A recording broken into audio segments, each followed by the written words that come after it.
Hello સાહેબ, સૌ પ્રથમ તો હું એ પ્રભુ અને માલિક અલ્લાહના નામથી વાત શરૂ કરું છું, જે બહુ મહેરબાન, કૃપાળુ, દયાળુ અને રહમ કરવા વાળો છે. અને સૌ પ્રથમ હું એ માલિકનો આભાર માનું છું. અને બીજા નંબર તમારો, કે જે માલિકે તમારા મારફતે મને સાચી વાતો અને સારી વાતો અને ઇસ્લામની વાતો બી તમારા મારફતે મને સંભળાવી. આજકાલ તો સમજવું બહુ આસાન થઈ ગયું છે, આ વોટ્સઅપના જરિયેથી, મોબાઈલના જરિયેથી. સૌ પ્રથમ તો આપણે એ સમજવાનું છે કે તમારો અને મારો માલિક એક જ છે. પૂરી જગતનો માલિક એક જ છે. અને કુરાનની અંદર સાફ કીધું છે. બહુ એજ્યુકેટ માણસો જે છે ને આપણા ગેર મુસ્લિમોની અંદર એવા બી છે, કેટલા ડૉક્ટરો મને મળ્યા, કેટલા વકીલો બી મને મળ્યા, અને એ કહે છે કે અમે કુરાનનો મુતાલો કરી, અમને બહુ સારું લાગ્યું. કુરાનની પહેલી આયત જ ફર્સ્ટ ક્લાસ છે, અલ્હમ્દુલિલ્લાહ રબ્બિલ આલમીન, કે માલિક પૂરી જગતનો માલિક છે. પૂરી દુનિયાનો, જમીન આસમાનની અંદર જેટલી બી દુનિયાનો માલિક એ ઉપરવાળો જ છે. અને એને તો આપણે એક્ઝામના માટે, પરીક્ષાના માટે દુનિયામાં મોકલ્યા છે. એટલા માટે આપણે સૌ પ્રથમથી જોઈએ કે તમારો ને મારો માલિક અલગ નથી. મુસલમાનોનો, ઈસાઈઓનો, દરેક સમાજ, દરેક ધર્મનો માલિક એક જ છે. અગર માલિક અલગ હોત તો અત્યારે આપણે જીવી બી ના શકા હોત. કારણ પેલા કોમનો માલિક બીજાને ના સબ્બા દોત, અને બીજો માલિક બીજાને ના પેલું કરવા દોત. એટલા માટે કુરાનની અંદર જે છે ને સાહેબ, 17મો પાળો છે કુરાનનો, 17મો, અને પહેલું જ રૂકુ છે, પહેલી જ જે છે એની આયત છે.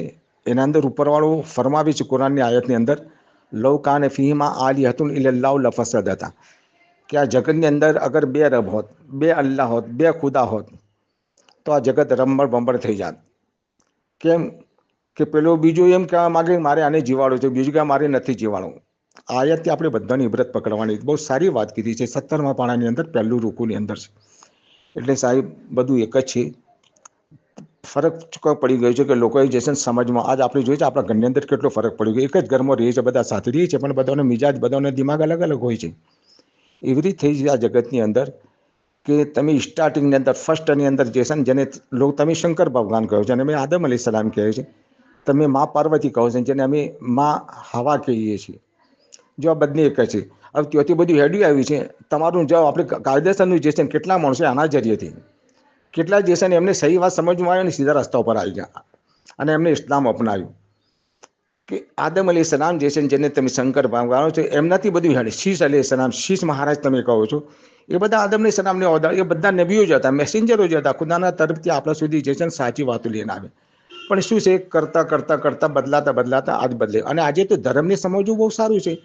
કારણ કે ગેર મુસ્લિમની અંદર બી, તમારે ધર્મની અંદર બી કેટલાક એવા માણસો છે જે કુરાનને બરાબર સમજી શકે છે અને સમજાવે છે. અને અમારામાં બી કેટલાક માણસો એવા છે જે ગીતા, બાઇબલ ને બધી ચીજોને સમજે છે અને સમજાવી શકે છે. માટે અત્યારે તો આપણા માટે, બધાના માટે જીવન ગુજારવું એકદમ આસાન થઈ ગયું છે. કે ભાઈ સૌનો બધાનો માલિક એક જ છે.